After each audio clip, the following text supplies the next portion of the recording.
what's up? My name is Marley and welcome to my channel. One of the last videos of mine of the year. In today's video, I'm going to be repeating a concept that I started last year on my channel where I read 5 of Indigo's top books of the year. If you guys don't know, Indigo / Chapters / Kohl's are the biggest bookstores here in Canada. It's kind of like our version of Barnes & Noble, and they put out a list of like their top books of the year every year. Last year I did a vlog where I picked 5 of them and read them, and it was really fun because they're all like, for the most part, pretty amazing books. So this year I wanted to do it again and hopefully have this be like an annual thing on my channel for as long as I have a channel. So these are not necessarily like Indigo's top 5 books. I just looked through their like top 50 or so and chose 5 that I was most interested in, that I've also been hearing from like BookTube or other places on the internet that I've just heard a lot about but didn't get to in 2021 yet. So I already picked those books out, so I'll quickly tell you about them and then we can hop into the vlog, which I have already started. Disclaimer. So the first one is going to be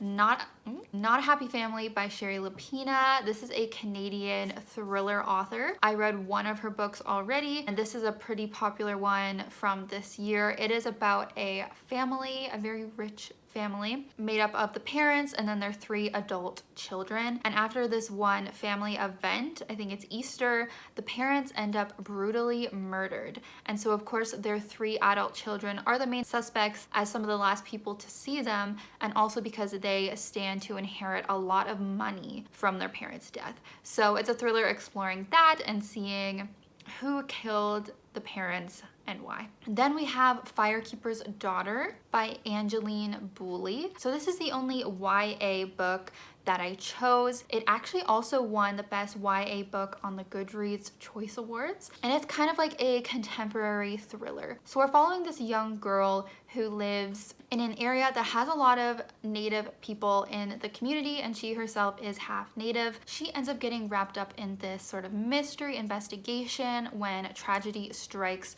her life. There seems to be this mysterious drug that is corrupting her community and her hometown. So she is trying to solve what is going on there, and there is also, of course, a romantic love interest that's also involved, you know. Then we have The Push by Audrain. So this is a psychological thriller that I know really has to deal with motherhood. I think it's about this woman who has a child and then feels like there is something wrong with her child, like that the child's evil or something like that, or she's just really struggling to connect with the kid. Sounds interesting. Then we have Under the Whispering Door by TJ Klune, one of my new favorite authors that I discovered this year. All I know about this is that it's about this man who passes away and then shows up in this tea shop apparently, and then the owner of the tea shop gives him like a week to cross over, and so then I think he's sort of like reflecting on his life a bit through that last week. I'll talk more about it later, but I'm pretty excited for this one because I have really loved TJ Klune's 2 previous books that are both 5 stars. I don't hear as good of things about this book as The House in the Cerulean Sea, for example, but I still have pretty high hopes for this one. And the final one is The Other Black Girl by Zakiya Dalila Harris, and this one is again a thriller, or maybe like contemporary thriller, and it is about this girl who works for a publishing company, and she is the only black girl that works there.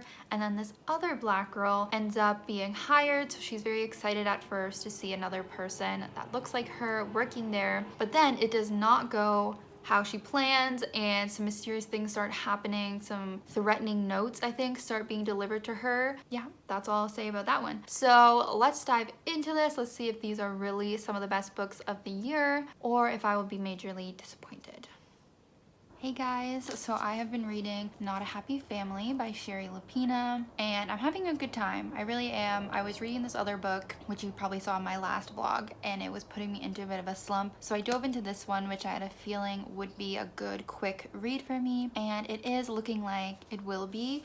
I'm already almost halfway, just want to keep reading. So as I probably mentioned in the intro, this is about a very rich family called the Mertens. The dad had this very successful business. So there's the 2 parents, and then they have 3 adult children. Eldest is Catherine, and she is kind of like the most successful of the 3. She's a doctor, and she has a husband. And then there's the middle one who is a son named Dan, and he has a wife. He worked with the dad for years, thought he was going to take over the business, and the dad sold it out from under him because he didn't think the son would run it well. So now he's unemployed and is like running low on money. Then the third daughter, Jenna, she is kind of like the classic artist, the artistic one. So you can imagine she also kind of like needs money as kind of like a starving artist type. So all the children go over for Easter dinner, and their like old nanny slash housekeeper is also there. Then it does not go well. The dad is like really rude, really mean and evil, basically upsets like all the children. I won't go into detail, but like basically all of them are like really pissed off at them when they leave.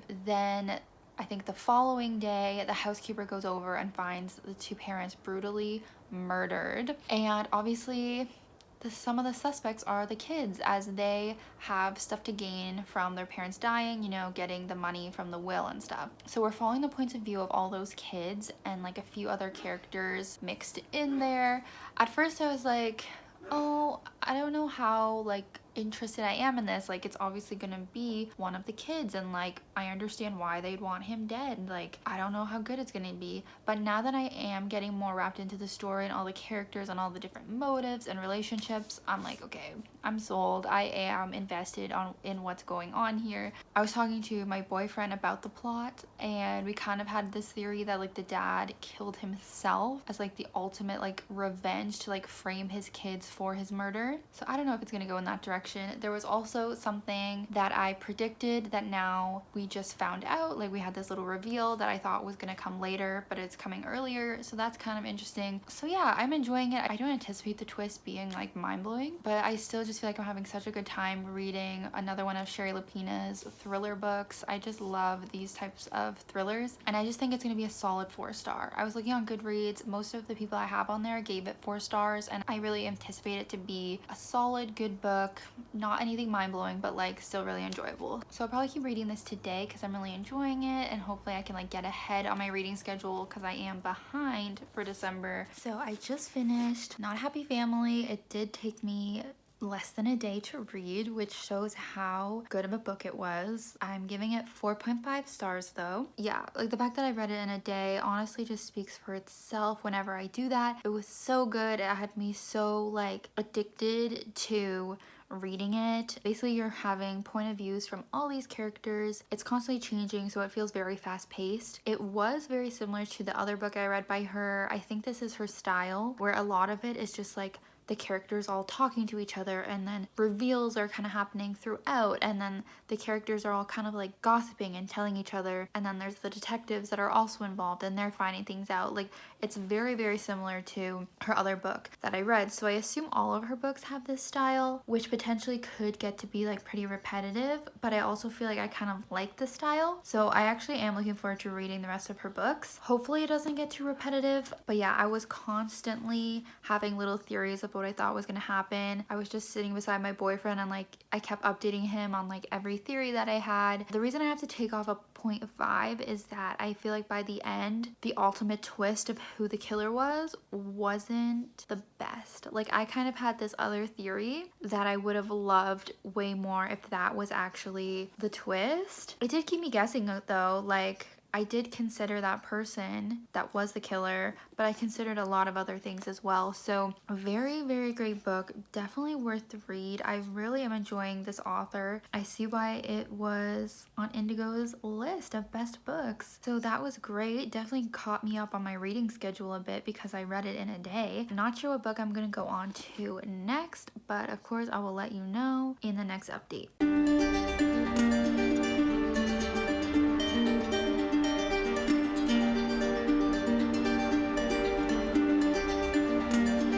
Cute little school lunch, PB&J, cheese and crackers, apple. Yum.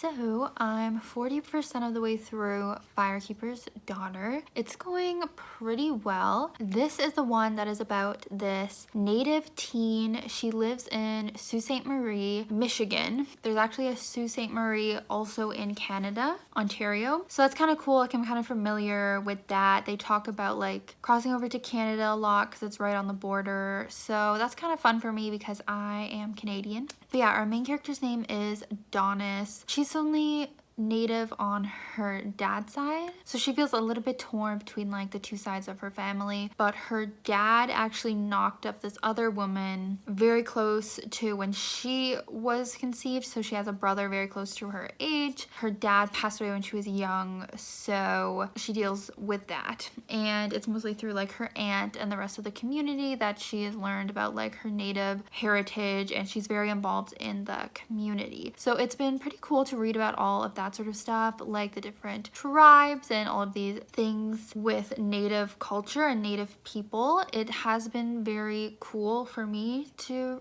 hear about. One of the ways they did it is that there was this new guy in town named Jamie, and she is kind of like telling him all this stuff about her life and their life there in the community. That's kind of like a way to inform us as the reader as well. He is like kind of like her love interest. Her uncle has also recently died. There's like tragedy all around, and then there is also some more tragedy that happens, so I won't spoil that. There's a lot of stuff in this that like I don't want to spoil, but I want to describe what it's about. But anyways, Donis gets wrapped up in this investigation that's going on with the FBI about her community regarding meth, like drug dealing. Someone's creating and selling and distributing this special kind of meth that's like killing people, whatever.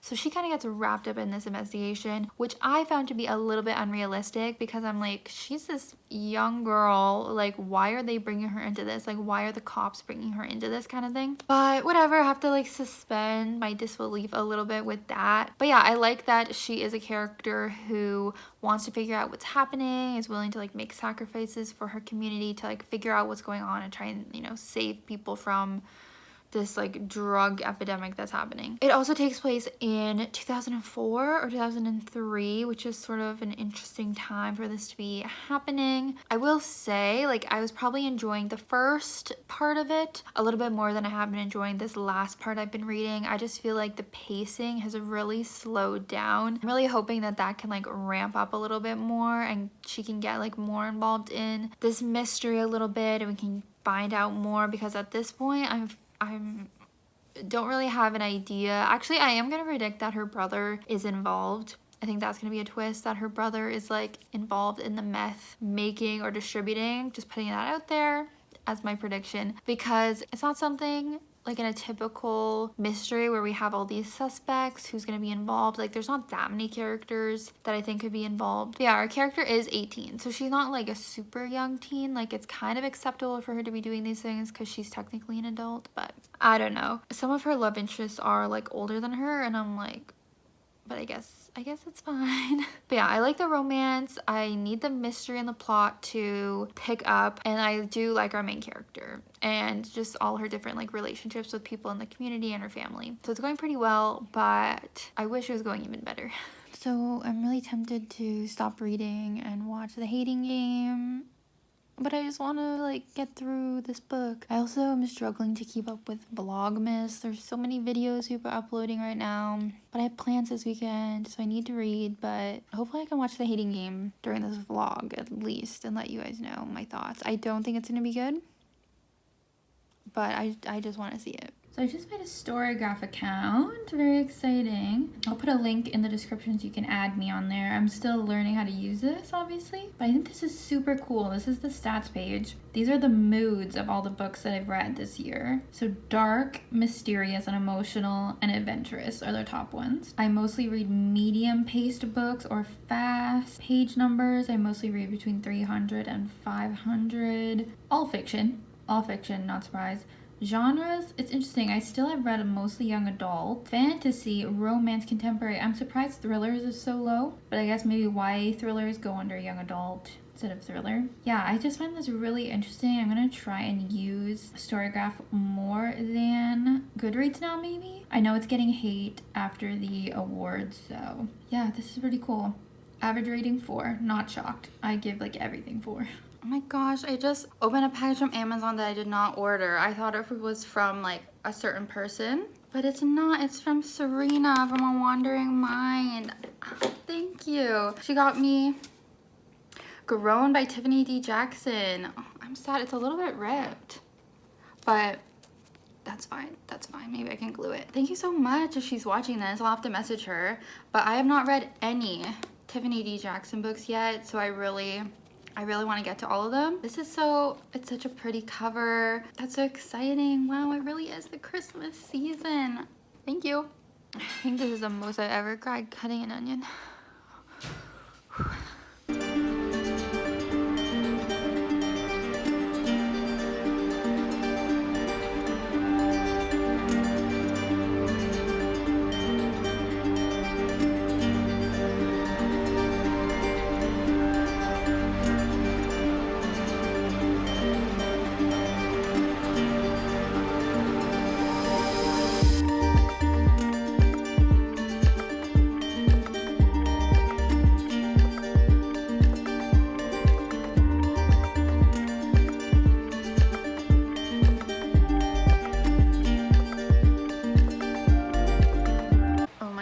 This book, I'm 88% of the way through, so I'm at like the most climactic part. We had to go through a lot more slow moments. Like, it was rough, it was pretty boring. Finally things started happening. We got some things happened that really shocked me, and not in a good way. I really don't like some things that happened. If you guys read this, you might know what I mean. Like, I just didn't like things that happened and how it happened and everything. And then we got reveals that I had guessed, like they were pretty predictable and just like, but very upsetting. Like, this book is really, really upsetting, so warning about that. And now it's just like craziness is going on, and I don't know, maybe I'll just stay up and finish it because it is really action-packed right now, but it's just like not sitting right with me. Like, I'm kind of shocked that people voted for this as like the best YA book. Like, I don't know. Hey guys, so I stayed up late last night to finish The Firekeeper's Daughter. I think I'm gonna go with a 3-star for it. I don't think I mentioned last night, I started to not really like Donis as a character, the main character. Like, I feel bad because she's just this like young girl, but she started to get pretty annoying, and like she would find things out about the mystery and then do nothing about it. She would not tell anyone anything. I saw one 1-star review talking about like sexual assault as a plot device, and like, yeah, I really didn't like the direction that kind of went. I don't know. Basically, the main thing that I did like about this was what I talked about before. It's just learning more about Donis's culture of her tribe, the Ojibwe tribe, I believe, and just all the cultural stuff, because I've never read a book about native characters. So I really appreciate that part for sure, but disappointed with the characters, disappointed with the romance by the end, and disappointed with the mystery plot.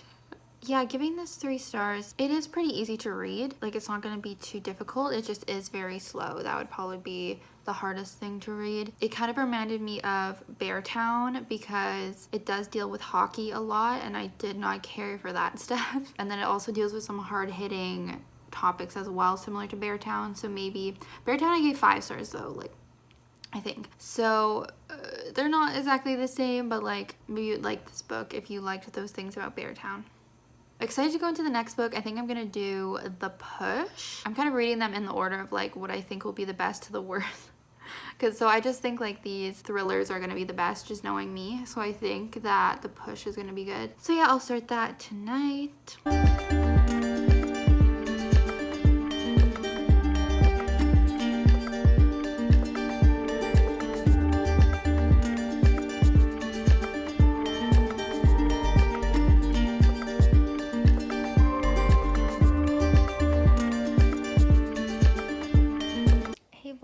It has been a while since I last updated, but this weekend we celebrated multiple Christmas things early. I mean, it was good, but I started the push as you saw and it's so good, but then I had like multiple days where I couldn't read it all, so that was kind of sad. But now I'm back into it. I'm like 50% of the way through. Yeah, it's so good. Like, it's one of those books where I just don't want to stop reading. I think I said before, it is about this woman named Boulley. She, you know, falls in love with this man, blah blah blah. They have a baby together, and she just has like a terrible experience. She does not bond with the child, Violet, and then she starts to think that her daughter is actually like evil, like doing all these mean, terrible things. And so it's kind of a mystery of like if the daughter really is evil and really is this menace, or if she is kind of delusional and going crazy, I guess. Because we're reading from her point of view, like, I feel like her child really is evil. Like, I believe her, and that there's just a lot of gaslighting and stuff going on. We're also getting flashbacks, though, to, like, her grandmother and her mother and their upbringings, kind of, and how, like, the mothers in her family all are kind of messed up and just really, I don't know, I guess have mental illnesses and, like, abuse their daughters. There's, like, a tradition of abuse. So it's like, oh, like maybe it is just her and her daughter's innocent, but I don't think so. But yeah, everyone says that the ending has a really big twist, so I'm like, what is it gonna be? But it's really short chapters, really easy to read, great writing style, very, very good. So I'm just gonna try and read more tonight because of course I have 2 more books to read after this. So yeah, I think this will be a good one though. Okay, so I stayed up late last night to finish the push. It was so good. I mean, yeah, I see what the hype's about. I did give it 5 stars. I consider it a 4.5 rating again, just because I finally got to the last sentence, which everyone was hyping up, and I wasn't disappointed in it, but I think because people hyped it up so much, I was expecting more than what it was. But that's not really the book's fault or anything. But like for the last couple chapters, I was reading an ebook, so I didn't know if it was like gonna end. So I kept being like, is this the last chapter? Oh my god, is this the last chapter? Like, it was very tense, and so that was just so much buildup that it's kind of hard to live up to that. It still was great, like it was still a great little twist. It didn't come out of left field or anything though, like, you know. But really amazing book, potentially triggering if you are a mother, or if you maybe had like difficulties with giving birth and with postpartum depression or different things like that. Someone who's not a mother, also very scary, like makes me even more scared to be a parent if I become one. Like, what if your kid is evil? Like, what if you mess up so much that like your kid is a bad person? It focuses on like all the different fears that you probably have as a parent and as a mother, and like all the like traumatic things that mothers have to go through and that women deal with. Yeah, it's a great book. I guess it's more of like a mystery drama or psychological drama, not really like thrillerish, but because it's so fast paced, kind of feels like that. Yeah, so we actually had a 5-star, so that's great. Definitely pick up this book. But yeah, especially at the beginning with the actual childbirth stuff and the breastfeeding. Oh my god, like why do women have to go through so much? Just call me a carpenter because I just made this little cabinet by myself. We ended up ordering 2 of these size cabinets, and we're gonna put them on top of each other because we like could not get a big one. They're like sold out everywhere. I don't know if any of you guys had that problem, maybe with getting bookshelves or something. So yeah, my boyfriend's working, so I guess this is my little hobby for the night. Would rather read as my hobby, but yeah, I feel pretty proud that I made this myself. Alright, this is the end result, one on top of the other. I flipped that one upside down. I think it looks not too bad. So here's a life hack for you. I'm really tired of building. I need to just read now. Guys, look at my diabetes shelf. It is stuffed with supplies. I'm so happy to have it all in one place. Oh my gosh.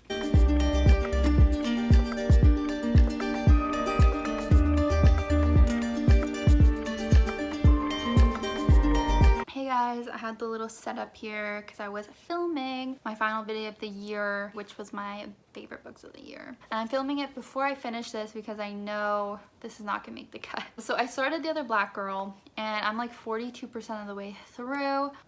I gotta admit, like, I am pretty bored in this book. What's happened is essentially just what the synopsis says. Like, it's about this girl, Nella, and she's black, and she works for Wagner Books, I think it's called, this really big publishing company. She is the only black girl that works there, and so obviously that has proven to be a bit difficult for her. So then this other black girl starts there called Hazel, and so she's super excited to finally be working with someone who she can relate to more and bond with more, and so she does that. Hazel seems pretty cool. And then finally this note gets left on her desk that says, "Leave Wagner now," or something like that. So she's freaked out about that. She's like, who is saying this to me? Like, is it someone who's being racist and is telling me to leave because, you know, they're racist?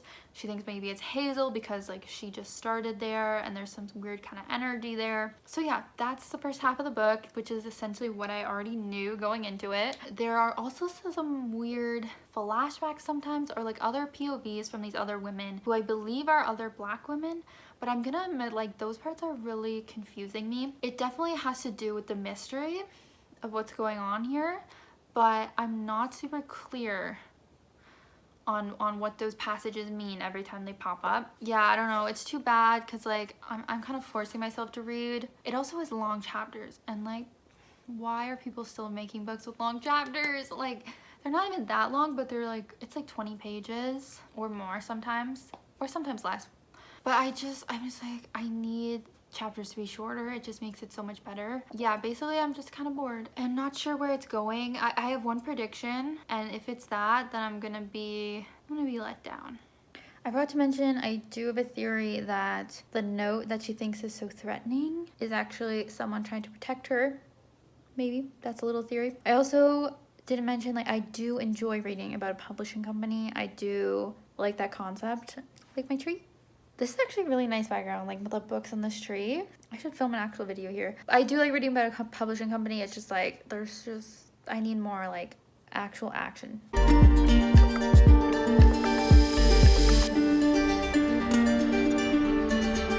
Okay, so that was actually a really cute movie. I've seen it getting like pretty good reviews, and I see why. I actually really liked it. At first I was like disappointed with Josh, like the casting for him, just like I was in the trailer. But then I realized I didn't like Josh in the book, so like it didn't have to be a good like adaptation of his character. I do think the actor could have been grumpier, but whatever. I think Lucy did a really good job. The guy who played Danny was really funny, really cute. I feel like they made his character a lot more likable in the movie, and yeah, I just think the whole thing was actually done really well, and it's a pretty good movie. So recommend, even if you didn't read the book. I feel like they stayed pretty true to it, like all the scenes I kind of remembered. Yeah, a good rom-com. I have finished The Other Black Girl. It got a little bit better. The last third of the book is where things finally start picking up and we get some reveals. But yeah, this would definitely be like my least favorite of this vlog. I see why it is in Indigo's best books of the year list. I feel like it does obviously touch on some interesting topics like racism and microaggressions in the workplace and predominantly white workplaces, the lack of like representation in the publishing industry, and like maybe the competitiveness between people of color. And then there's an interesting thing I kind of learned about, which is called code changing?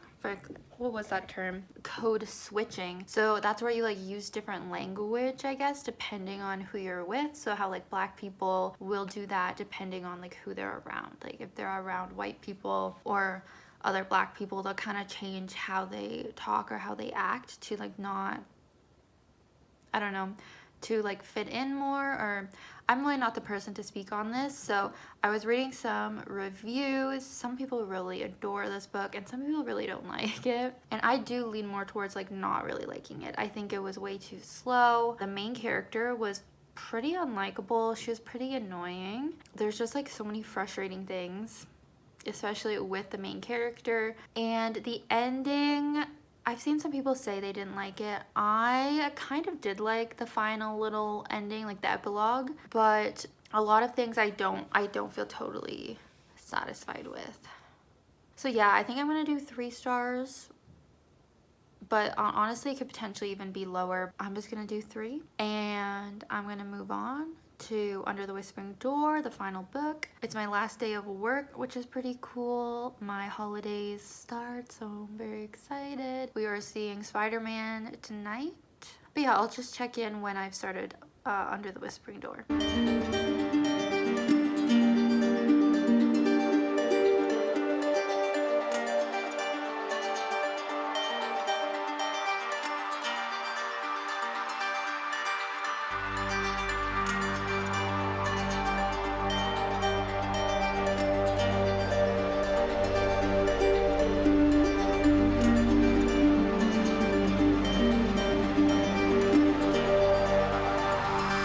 Just opened stockings with Dakota. He got me this escape room game because I love escape rooms.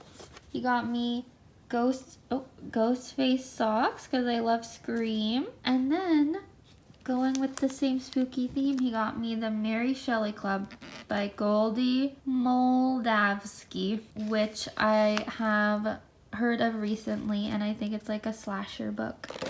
Thanks, Dakota. What did you get? I got a Star Labs t-shirt. Hold it up. What's that from? I feel like I'm like a parent with the kid. Star Labs, it's from The Flash. Ooh. And then I got Flask, because I'm an alcoholic. Oh, what do you like to drink? Whiskey. Ooh. And then I got limited edition Pokemon Oreos. Wow. And then a cologne. Wow, the Dark Knight. And then I got some posters. Oh, what's on them? The Dark Knight. Game of Thrones. You know what this is. Dragon Ball. Yep. And Mario. Wow, amazing. Yeah.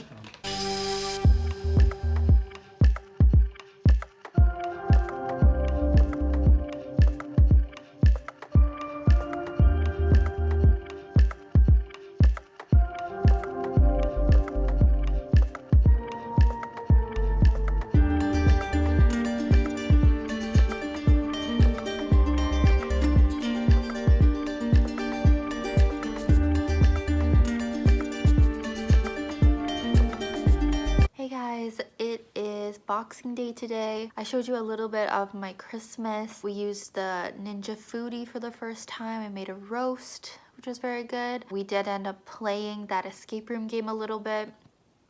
Very hard. Kind of impossible, actually. But I have been reading Under the Whispering Door. I just hit 50% and I'm kind of disappointed in it, honestly, and I feel bad saying that because I still pretty much only see rave reviews for it, but I'm just finding it very boring. It's hard to even describe the plot more than I already did in the beginning because not a ton is happening. We're following this man Wallace, who is a successful lawyer, and then he has a heart attack and dies, and then he is like at his own funeral watching it. Not that many people are there because he was a very mean, like, heartless man. And then this girl is there and like explains that he's dead and takes him to this place that is a little tea shop. There's this man Hugo there and he's supposed to like help him cross over and like come to terms with the fact that he's dead and like all this stuff. So he's just at this little tea shop with a couple characters. I like all the characters, they're cool.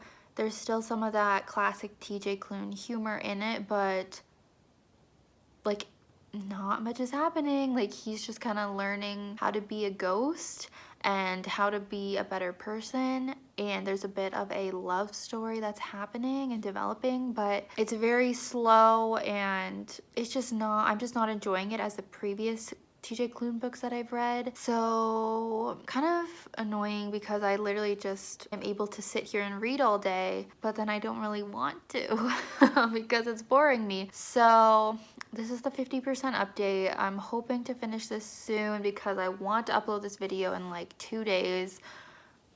Don't know if that's gonna happen. Hopefully this book doesn't ruin that for me. But yeah, this background's kind of a mess, but hello. I finished Under the Whispering Door and I'm giving it 3.5 stars. So not the best, not the worst, but not the best. I might have made the mistake of reading House in the Cerulean Sea the same month that I read this book because it is very, very similar in themes and characters. I can't really say much more about the plot because it's very much what you expect. It's very much just what I've already said. It's kind of predictable. It's similar to House in the Cerulean Sea, as like some of the character dynamics are similar. Like it's about a person growing and becoming a better person. The romantic relationship is kind of similar and has similar dynamics in both. They just sort of teach the same lesson. So I have to say, like, I was kind of like skimming towards the end. Like I just kind of like wanted the book to be over, which I feel like is slander, but like it just wasn't really hitting. Like it was, so I just want to close off this vlog. I feel like it could have been more successful. Like I ended up giving 3 of the books only 3 stars. So it's a little bit disappointing considering these were supposed to be the best books from Indigo, some of them. But I did find 2 really amazing books. As you guys saw, Not a Happy Family and The Push. Really recommend those ones. The other 3 were overall kind of disappointing. But anyways, that is going to be the end of this super long vlog. I'm so sorry it was so long, but you got to see my life for like a few weeks here in and around Christmas. Thank you for watching. Leave me a comment if you'd like and subscribe. And this will be either one of my last videos or my last videos. So hope you guys had a great Christmas and have an amazing new year. Yeah. Bye, BookTube!